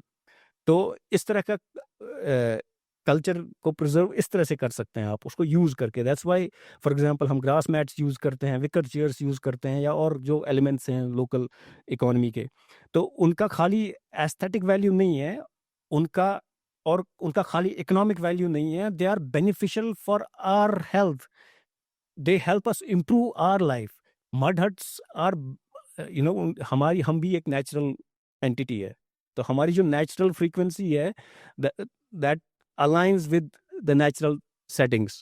तो मैंने सुना भी है तो इसी बात पे, I just sorry want to cut you, जी जी ये सर्टेन एबिलिटी, सर्टेन एडेप्टेशन है कश्मीरियों के खासकर, इट इज टोटली डिफरेंट क्योंकि सिंस एजेस हमारा जो एनवायरनमेंट है it has been totally different from the rest of the world. आज अर्जन आसान दोस्त एम सीम टिकन मार्बल गारन में बेहान हथ में बेहान, बट पहले ऐसा नहीं होता था because use to have mud houses, clay houses, लिपुन सरसी गारन करे to protect us from cold and all that stuff. आज वो totally due to modernisation change हुआ है। तो हाउ इम्पोर्टेंट इट इज़ कि आपके हिसाब से कि जो हमारा कल्चरल जो हेरिटेज है, द वे ऑफ लिविंग जो हमारा था सदियों से, कि उसको हम लोग प्रिजर्व करें और इसको इम्बाइब करें इन आवर डेली लाइव्स। जी, आई थिंक जैसे मैं बोल रहा था, हमारी जो नेचुरल फ्रीक्वेंसी है, तो जब हम किसी नेचुरल सेटिंग में जाते हैं या नेचुरल मटेरियल यूज़ करते हैं, तो वो हमारी नेचुरल फ्रीक्वेंसी से मैच करता है। That's why spending time in nature is D stressing, because हम एक आर्टिफिशियल एनवायरनमेंट में रहते हैं, है ना? तो वहाँ हमारी फ्रीक्वेंसी डिस्टर्ब हो जाती है। हमारी बॉडी, काफ़ी सारी जो नेगेटिव थिंकिंग है, वो हमारे एनवायरनमेंट से क्रिएट होती है। और आजकल ये नया हमने ये जो इलेक्ट्रोमैग्नेटिक फील्ड्स हमारे चारों तरफ है, मोबाइल टावर्स या ये सेल फोन नेटवर्क्स, ये भी हमारी फ्रीक्वेंसी को डिस्टर्ब करते हैं। तो हम we are living in artificial environments, तो वो हमारी फ्रीक्वेंसी को डिस्टर्ब करते हैं। तो आई थिंक जो कल्चरल ड्वेलिंग्स हैं या कल्चरल प्रैक्टिसेस हैं, उनमें काफ़ी सारी चीज़ें ऐसी हैं which are based on natural materials, natural surroundings. उसका जैसे मैं बोल रहा था, एक एस्थेटिक वैल्यू है ही है, एक इकोनॉमिक वैल्यू भी है ही है लोकल इकोनॉमी के लिए, but most importantly it is good for us in terms of our physical, mental, emotional and spiritual health. उसकी बहुत डीपर रिपरकशंस हैं। और ये जो पिछले 20-30 साल, 20-30 नहीं, मैं ज़्यादा कहूँगा 40-50 साल में, आई थिंक ये टेम्पलेट एकदम से कॉपी पेस्ट का शुरू हो गया। मैं मानता हूँ कि हमको मॉडर्न चीज़ें इस्तेमाल करनी है, उनको चखना है, चख के देखना है कि ये हमारे खाने लायक है या नहीं है, मगर पहले चखना है। अनफॉर्चुनेटली ये 40-50 साल में पीछे जो ये डेवलपमेंट का पैराडाइम और प्रोग्रेस का ये जो प्रोपेगेंडा हुआ ना, उसमें हमने वो चखने का वो जो फेज़ है, वो ख़त्म कर दिया, हमने सीधा कॉपी पेस्ट कर दिया। तो एकदम से एक रैपिड चेंज आ गई है। तो वो जो जो मैं पहले कह रहा था कि हम अपने आप से एलियनेट हो गए हैं, अब और जब आप अपने आप से जुदा हो जाते हैं, when you forget who you are, then nothing else makes sense. Then आप कल्चर से भी कल्चर को भी नहीं समझेंगे, आप नेचर को भी नहीं समझेंगे, आपको लगेगा सब ऐसे ही है, पेड़ है तो क्या हो गया, काट दो, लकड़ी मिलेगी या जो भी है, कुछ और बना लेंगे। तो इस तरह का है। तो coming back to our educational programmes, तो एक प्रोग्राम तो ये है कि इस तरह का आप एंटरप्रेन्योरशिप कैसे कर सकते हैं, इकोलॉजिकल एंटरप्रेन्योरशिप, जिसमें नेचुरल रिसोर्सेज, कल्चरल रिसोर्सेज, आपके अपने रिसोर्सेज और नीड्स और टेक्नोलॉजी को इंटीग्रेट करके इस तरह का बिजनेस बनाएं जिसमें आपकी सारी नीड्स फुलफिल हो रही हैं, आपके ड्रीम्स फुलफिल हो रहे हैं, आपकी ज़रूरतें पूरी हो रही हैं, और also the quality of life for all stakeholders is improving. But on this the second program is, which I think is more important, is about the mindset. How to reclaim your power, how to reconnect with your power, how to take charge of your life, then how to understand your dreams, how to figure out what your dreams are, and then how to turn those dreams into your goals, and then how to turn that goal into a plan, and then how to connect that plan with your present situation, and how to sort of begin from there, how to align your personality, your habits, with that goal, so that your goal achievement becomes automatic. अभी के time में क्या हो रहा है, हमारा failure is automatic. हमको इतनी मेहनत करनी पड़ती है टू अवॉइड फेलियर, है ना? तो otherwise failure is default setting, but success can be the default setting as well. तो वो शिफ्ट कैसे ला सकते हैं, वो भी हम पढ़ाते हैं। ये द विलेज एकेडमी का हमारा जो इनिशिएटिव है, उसमें मैं इसी नोट पे आपको बता दूं, 2 अपकमिंग प्रोग्राम्स हैं हमारे। एक तो हमारा इस समर ब्रेक के लिए समर कैंप है बच्चों के लिए, 7 से 14 साल के बच्चों के लिए।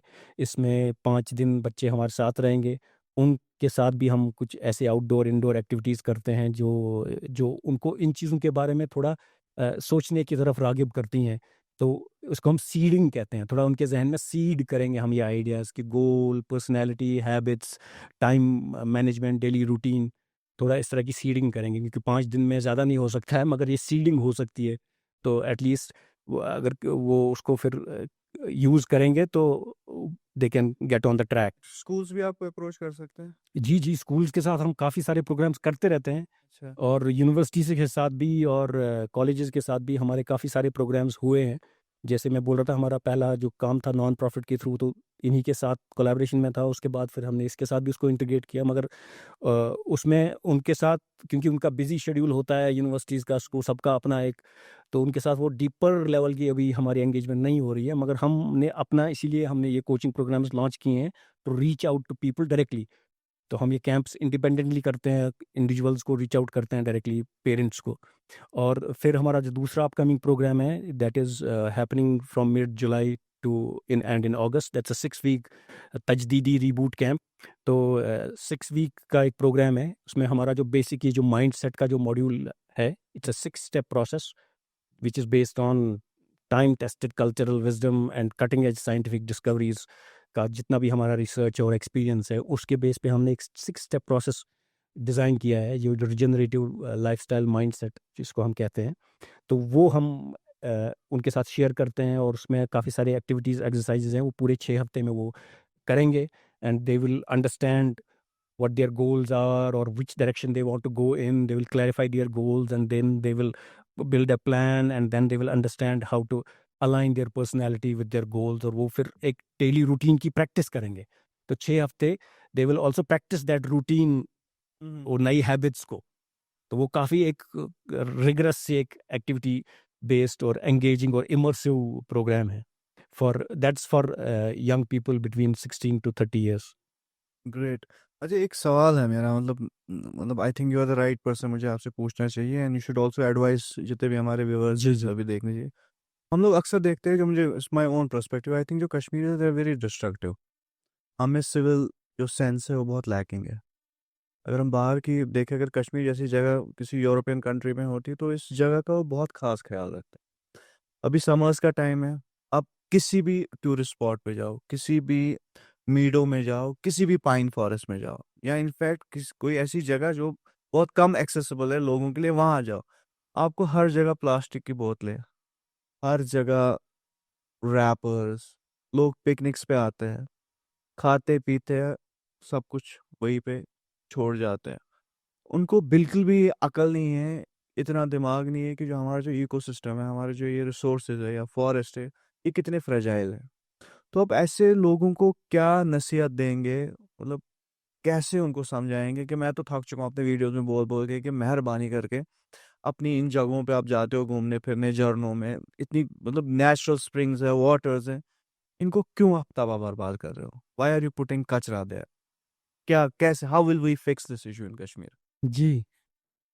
अब इसके इसको भी रिस्पॉन्ड करने के लिए काफ़ी सारे अप्रोचेस हो सकते हैं और ये भी एक बहुत क्या हम इसके लिए कुछ ज इनिशिएटिव ले सकते हैं थ्रू बिल्कुल, यू? कुछ कर बिल्कुल। सकते हैं ताकि लोगों का ये थोड़ा-सा सही हो जाए? जी, ये it's a much deeper problem जो मैं कह रहा था ना जो एलिनेशन होता है, when you forget who you are, जब आप अपने आप को भूल जाते हैं कि मैं कौन हूँ और मैं अपनी इंसानी हैसियत को आप इग्नोर करने लगते हैं एंड आप इस जानवर की एग्जिस्टेंस में फँस जाते हैं और उस खौफ में जीना शुरू कर देते हैं कि पता नहीं खाना मिलेगा, नहीं मिलेगा, कल क्या होगा, परसों क्या होगा।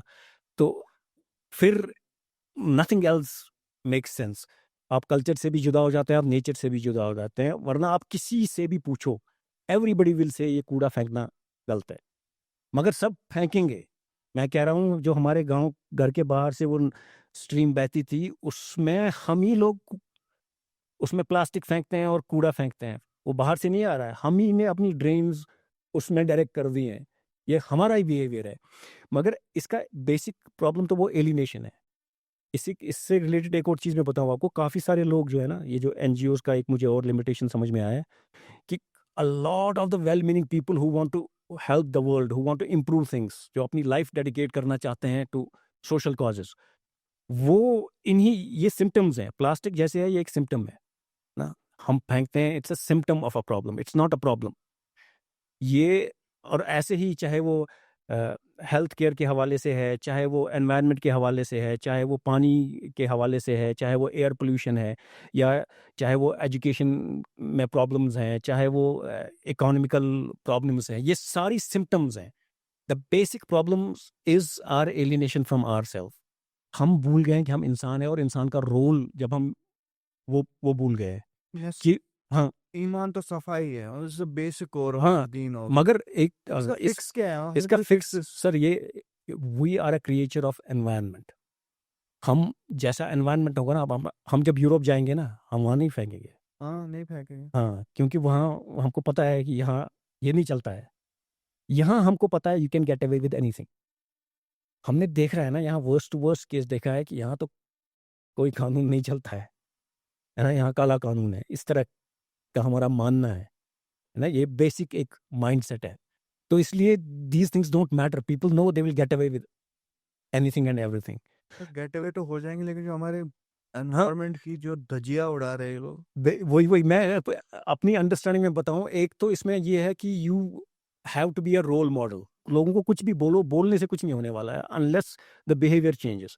और काफ़ी सारी चीज़ें हैं ना, ये कलेक्टिव सी चीज़ें हैं, ये कलेक्टिव लेवल पे एक एड्रेस की जा सकती हैं कुछ चीज़ें। इसमें कोई इनिशिएटिव्स कलेक्टिव लेवल पे लिए जा सकते हैं। Collective level meaning, for example J&K state है, हमारा फ्रेजाइल एनवायरनमेंट है, काफ़ी लोग समझते हैं इस बात को, और हमारे नेचुरली हम जन्नत में हैं, मगर जन्नत की फिर अपनी एक उसका एक स्टैंडर्ड है, उसको मेंटेन करना पड़ता है उस तरह से। तो उस लेवल पे, स्टेट लेवल पे भी इसका इलाज हो सकता है। तो अगर उस लेवल पे एक इस तरह का पॉलिसी या एक इस तरह की एनफोर्स्ड पॉलिसी लाई जाए कि हमें नहीं चाहिए भाई प्लास्टिक में खाना, हमें नहीं चाहिए ये, आप देखेंगे ये कंपनियां बदलेंगी अपनी पैकेजिंग जब आप एनफोर्स करेंगे। और इसी तरह फॉर एग्जांपल ये नेटवर्क्स का पेनिट्रेशन है ना, हम बोलते हैं बच्चे स्क्रीन से एडिक्शन से परेशान हैं, हम स्क्रीन एडिक्शन से परेशान हैं, रात रात भर भी लोग देखते रहते हैं। तो आप एक सेंट्रल लेवल पे कोई पॉलिसी बनाओ ना कि रात को क्या ज़रूरत है आपको। रात को सबको तो ज़रूरत नहीं है इंटरनेट, आप कोई एसेंशियल सर्विसेज छोड़ दो, बाकी आप बंद कर दो, दिन में आप खोल दो। तो इस तरह की एक पॉलिसीज़ जो है कलेक्टिव लेवल पे बन सकती हैं। हम और आप ये कर सकते, फॉर एग्जांपल सग में हम लोग प्लास्टिक अलाउ ही नहीं करते हैं, हम प्लास्टिक बॉटल की पानी भी अलाउ नहीं करते हैं। कुछ गेस्ट हमारा पानी पीते ही नहीं है, स्प्रिंग का वो पानी है या फ़िल्टर वाटर है, वो वहाँ रहना पसंद नहीं करते हैं क्योंकि उनको आदत है बॉटल्ड वाटर की। मगर we are okay with that because we don't want to promote plastic, तो हम अलाउ ही नहीं करते हैं। लोग चिप्स लेके आते हैं, ये प्लास्टिक उसमें, वो हम अलाउ ही नहीं करते हैं, हम उनको बाहर रखवाते हैं, आप बाहर रख लीजिए, अंदर नहीं ले जा सकते। तो आप you can create an example, you can be an example yourself. मगर ये चीज़ें लेक्चर से नहीं हो सकती हैं। At an individual level, at a family level, you have to be the role model for your family, for your kids, in उस level पे। और एट द कलेक्टिव लेवल ये पॉलिसी लेवल की चीज़ें हैं, ये एनफोर्स होनी चाहिए, जहाँ हमारी कलेक्टिव पॉलिसी डिसाइड होती है वहाँ से। I stayed quite a lot in Dubai, तो वहाँ पे क्या सिस्टम था कि देयर वाज अ पेनलाइजिंग थिंग। वहाँ पे ये श्योरता बोलते थे उनको।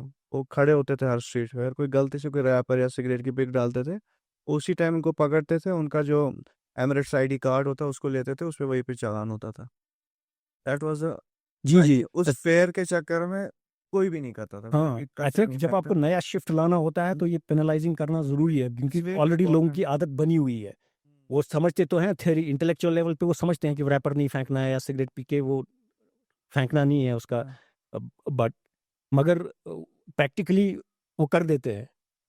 और तो इस बिहेवियर को एनफोर्स करने के लिए आपको ये पेनल्टीज़ भी, मगर वो भी कहाँ कलेक्टिव लेवल पे होंगी ना। अभी लोग ये हेलमेट एनफोर्स करते हैं या लाइसेंस एनफोर्स करते हैं, ऐसी चीज़ें एनफोर्स करते हैं, तो आप ये चीज़ भी कर सकते हैं इसमें। या अभी जैसे पूरी दुनिया में लॉकडाउन लग गया और सबको vaccine billions of people were sort of vaccinated unnecessarily, तो वो जब आप कर सकते हैं तो ये चीज़ें क्यों नहीं कर सकते। तो fixes are available both at the individual family level भी, you have to be as a role model for yourself, for your kids। और ऐसे ही स्कूल्स कॉलेजेस में आपको बच्चों के लिए टीचर्स का जो बिहेवियर है, जब वो मॉडल नहीं करता है ना, जो वो पढ़ाते हैं, तो फिर वो बच्चे भी नहीं सीखते हैं। So same goes in the family.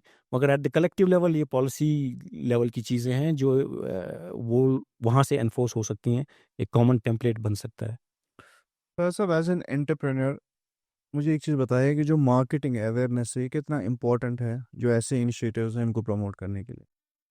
And don't you think कि थोड़ा सा इस पे जो यंग एंटरप्रेन्योर्स हैं उनको काम करना चाहिए, क्योंकि कश्मीर में एक चीज़ है, लोग मार्केटिंग पे बिल्कुल भी इन्वेस्ट नहीं करते हैं। उनको लगता है कि चलो वर्ड ऑफ माउथ से चल जाएगा। अब हम साग साग इको विलेज की बात करेंगे, people come there, they make videos, they post it online, तो इससे एक अवेयरनेस क्रिएट होती है। तो हाउ इम्पोर्टेंट इट इज़। जी, बहुत इम्पोर्टेंट है। आई थिंक एनी आइडिया या any business should start from the marketing plan. है ना? क्योंकि एंटरप्रेन्योर में पैशन होता है, एंटरप्रेन्योर में प्रॉब्लम सॉल्विंग का एक जुनून होता है, या कोई चीज़ इंप्रूव करने का जुनून होता है, या कुछ करने का जुनून होता है, वो तो ऑलरेडी होता है। तो जब वो प्लान करे तो plan should start from the marketing, कि ये कम्युनिकेट कैसे होगा, ये लोगों को तक पहुंचेगा कैसे और किस शेप में पहुंचेगा, और लोग इसको समझेंगे कैसे, उनको उनकी कौन सी प्रॉब्लम सॉल्व हो रही है, वो कौन सा पेन उनका दूर हो रहा है, और उससे कैसे कनेक्ट कर सकते हैं हम। तो यहाँ से ड्राइंग बोर्ड से शुरू होना। I learn this the hard वे, क्योंकि मैं भी पहले, जैसे मैं बोल रहा था, सोशल वर्क माइंडसेट का था। तो मैंने सागी को विलेज बनाया 2016 में, हमने वो हट वट रेडी था, मगर मैं चुप था। हाँ, मैंने कहा बना दिया मैंने, अब आएँगे लोग, नहीं आएँगे। कहाँ से आएँगे? वहाँ पता ही नहीं चलेगा। और जो वहाँ आता था ना, बाय चांस कहीं से बूढ़ा-भटका किसी तरह आ गया, वो बहुत इम्प्रेस होता था, बहुत तारीफ़ करता था। मैंने कहा बस हो गया हमारा तो काम, लोगों को तो अच्छा लग रहा है, मगर चल कुछ नहीं रहा है। उन बिल बने जा रहे हैं, वो सारे खर्चे हो रहे हैं, मगर बिज़नेस हो नहीं रहा है। तो देन आई रियलाइज़्ड कि नहीं, ये कुछ और मामला है। तो I learned it the hard way. I think story telling आजकल जो है, जो डायरेक्ट कस्टमर की के पास जो हमारी ये जो एबिलिटी है, जो सोशल मीडिया है या वीडियोस है, या आजकल सबके पास फ़ोन है, कैमरा है, ऑडियो है, you can use any So of these you tools. do allow to film there. जी, जी, जी, जी। हम अब उस स्टेज पे पहुँचे हैं जहाँ we want to now control it in a certain way, because हम चाहते हैं कि हम जो स्टोरी बोलना चाहते हैं ना, हम जिस तरह का नैरेटिव क्रिएट, वो हाँ, कंट्रोल एंटरप्रेन्योर को रखना चाहिए कि किस तरह की स्टोरी बाहर जा रही है। हाँ। तो मगर story should go out and it must go out, otherwise there is no point. तो ये जो आजकल का ज़माना है जहाँ you have the ability to reach to the customer directly, ये जो D2C, डायरेक्ट टू कस्टमर बोल रहे हैं, and that people are growing communities. आपका काम भी जैसे है और हमारा काम भी जैसे है, बिकॉज़ हम ये एक और चीज़ मैं बताऊँ आपको, जो बड़े-बड़े कॉर्पोरेट, बड़ी-बड़ी कंपनियाँ, ये जो ग्लोबल लेवल की, globalization is one of the biggest problems. We need to go into localization, एक पैराडाइम शिफ्ट हो रहा है धीरे-धीरे, मगर अभी भी क्योंकि ये जो मीडिया है वो ग्लोबल कॉर्पोरेशंस के कब्ज़े में है, तो वो हाइलाइट नहीं होती हैं, मगर there is a this shift local level पे, काफ़ी सारे लोग छोटे-छोटे बिज़नेसेस कर रहे हैं, and I think that is the way to go. और उनके पास उनको जो मार्केटिंग यूज़ करनी चाहिए, they should build their own communities, they should share their stories directly with the customer. तो marketing is very important, and I think as I said कि idea तो होता है, एंटरप्रेन्योर को वो जुनून तो होता है, मगर जब वो ड्राइंग बोर्ड पे बैठे तो वो मार्केटिंग से शुरू करे कि वहाँ कैसे कनेक्ट करना है, तो फिर come back to his own idea. तो वो जो बीच में उसके स्टेप्स हैं, फिर वैसे प्लान करें। ठीक है सर, बहुत बहुत शुक्रिया फयाज साहब। जाते जाते मैं अपने व्यूवर्स को बोलूँगा कि जितने भी लोग ये पॉडकास्ट देख रहे हैं, यू मस्ट विजिट सागी को village, because that's an amazing place. बहुत डिफरेंट है, यही उसको यूनिक बनाती है। And you can go to that place and enjoy your stay for couple of nights. और वहाँ पे बहुत कुछ है करने के लिए नहीं, सीखने के लिए बहुत कुछ है। You will just enter to into our that primitive, जो हमारा पास्ट, जो कश्मीरी कल्चर है, जो विलेज लाइफ, उस एरा में आप चले जाएंगे। And you can just leave the worries of your, जो भी आपकी ज़िंदगी में जो चल रहा है उसको थोड़ा सा दूर रख के आप उस लाइफ में जा सकते हैं। And you will feel very peaceful there. और बच्चों के लिए खासकर बहुत कुछ सीखने को है। They can go back into our history, बहुत कुछ करने को है, बहुत सारी एक्टिविटीज़ होती है वहाँ पे। Apart from that there are also certain thing जो मुझे बहुत पसंद है वहाँ पे। जो एक तो हाक हाक वहाँ का ज़रूर ट्राई करना, मैंने किया था। वहाँ का लंच का आप एक्सपीरियंस ज़रूर करना, जिस तरीके से वहाँ पे लंच किया जाता है या डिनर करवाया जाता है, बहुत ही अमेजिंग एक्सपीरियंस है। अपार्ट फ्रॉम दैट जो वहाँ पे फार्मिंग होती है वो आप एक्सपीरियंस कर सकते हो। और सबसे जो इम्पोर्टेंट चीज़ है वहाँ की जो पिकल्स, जो जैम्स, मैंने जब गया था पिछली बार, लेकिन थोड़ा सा कम ये देते हैं क्वांटिटी में मगर बहुत ही अमेजिंग होता है, बहुत ही टेस्टी होता है। और ऑल टुगेदर बहुत ही ज़बरदस्त एक्सपीरियंस है। And I will recommend all my audience जो ये पॉडकास्ट देख रहे हैं, they should at least visit that place once, plan your family trips, and I am pretty sure कि आप बहुत एंजॉय करेंगे। बहुत बहुत शुक्रिया फयाज साहब। सर, जाते थैंक यू जाते वेरी आप मच कुछ कहना चाहेंगे हमारे जी। हाँ, आपकी परमिशन हो तो एक छोटा सा मुझे ख्याल आ रहा है, मैं शेयर करूं कि काफ़ी सारे लोग परेशान हैं, स्ट्रेस्ड हैं, है ना? मुश्किलों में फंसे हैं, या अनफॉर्चुनेटली सेहत के हवाले से, या पैसे के हवाले से, माश के हवाले से, लाइवलीहुड के हवाले से, या कई सारी और रिलेशनशिप्स में प्रॉब्लम्स हैं। और यू नो प्रॉब्लम्स के बारे में जब सोचते हैं तो एक अनलिमिटेड सी लिस्ट जहन में आती है। मगर मैं कहना चाहूँगा कि आप जिस सिचुएशन में भी है, आप जहाँ पे भी है, जो भी हाल आपका है, ये आपके लिए this is the best situation for you. This that is how nature works. जो कुदरत का जो निज़ाम है, तो कोई चीज़ ऐसे ही नहीं होती है। अब ये पॉडकास्ट हुआ है, ये अभी हुआ है, इसके पीछे पूरा एक डिज़ाइन है, वो डिज़ाइन पर्दे में है। अगर हम में वो एबिलिटी होती कि हम ऊपर से इसको देखते, तो हम ये भी देख सकते थे कि इमाद साहब की जर्नी कहाँ से आई, कहाँ पहुँची, और यहाँ जो बाकी लोग इसमें इन्वॉल्व्ड हैं, वो कहाँ से आए, और ये किस तरह से ये महफ़िल यू नो अ, हुई या बनी। तो वो डिज़ाइन हम नहीं देख सकते। ये एक मिरेकल है, और मैं कहाँ से आया, कहाँ से पहुँचा, और आज हम यहाँ पे ये बात कर रहे हैं, तो ये मिरेकल से कम नहीं है। और ये कहने को तो एक सिंपल पॉडकास्ट है, सिंपल सी बातचीत हो रही है। तो this thing is applicable on all things. आप जहाँ भी हैं, जिस सिचुएशन में भी है, जिस हाल में भी है, चाहे आपको वो बोरिंग लग रहा है, चाहे आपको वो बुरा लग रहा है, चाहे आपको अपना आप कमज़ोर लग रहा है, it is there for a purpose. उसके पीछे पूरा एक डिजाइन है, इसमें आप कुदरत ने आपके लिए कुछ रखा है।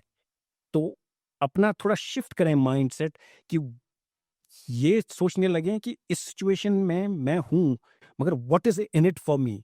इसमें what is it I am learning from this situation, what is it that I can get from this situation, what is it that will help me improve myself in this situation. तो ये shift जब आप लाएंगे, जब आप अपने perspective को shift करेंगे इस चीज़ से, कि जिस हाल में भी आप हैं, जहाँ भी हैं, ये कितना भी बुरा लग रहा हो, इसमें कितनी भी बड़ी मुसीबत हो, खुदा ना खास्ता, मगर it is there for a purpose. तो ये शिफ्ट जैसे आप जहन में लाएंगे, तो आप देखेंगे आपकी जो परेशानी है एकदम से कम हो जाएगी, और आप जो है बेहतर फील करना शुरू करेंगे, and you will start seeing those clues that are in that situation, जो कुदरत ने आपकी बहबूदी के लिए उसमें रखे हैं। तो ऑल द बेस्ट, मैं यही शेयर करना चाहता था आपके साथ। जाते जाते मैं भी अब कुछ कहूँगा। जब मैं पिछली बार 3 साल पहले गया था साग इको विलेज, तो मैं ऐसे पर्पस ऑफ व्लॉगिंग के लिए गया था। जब मैं वहाँ एंटर के ये सारी चीज़ें एक्सपीरियंस की, तो मैंने कभी सोचा भी नहीं था फयाज साहब से आज 3 साल बाद I will be meeting and will be doing this podcast. तब मैं सोचता था, मेरे साथ मेरा दोस्त भी था, मैं कहा यार किसने बनाया है, मतलब ये क्या सोच के ये बनाया है, मतलब मड हाउस, पता नहीं, मतलब what is he doing, how will generate incomes. तो बहुत सारे सवाल थे मेरे ज़हन में। तब हम नादान थे, हमें नहीं पता, हमने कहा यार बहुत एक्साइटिंग जगह है, बहुत अच्छा एक्सपीरियंस है, खाना-पीना, फार्मिंग, तो हम लोग भी एक व्लॉग बनाते हैं।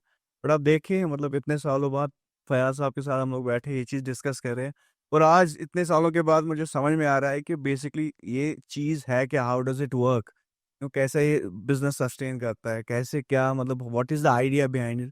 तो there is a divine process which sets everything in place. तो हर चीज़ कनेक्टेड होती है।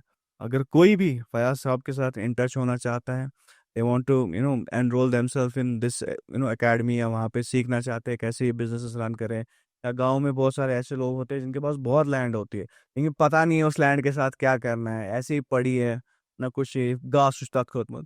So you can utilize your land resources. You can get in touch with the experts and they will guide you, how to utilize those pieces of land. खासकर जो villages में है, कुछ तो मेरे ऐसे दोस्त हैं उनके पास क्या अमेजिंग जगहें हैं, ब्यूटीफुल वे उन पहाड़ों में ऐसी ऐसी लैंड से, उनके साथ क्या करना है, how to generate utilize those pieces. तो फयाज साहब is the right guy. You can approach him. I'll put his email, his phone number in the video description, and I'm pretty sure once you get in touch with the right people, they will guide you to greatness. With all that said, take care. Allah Hafiz.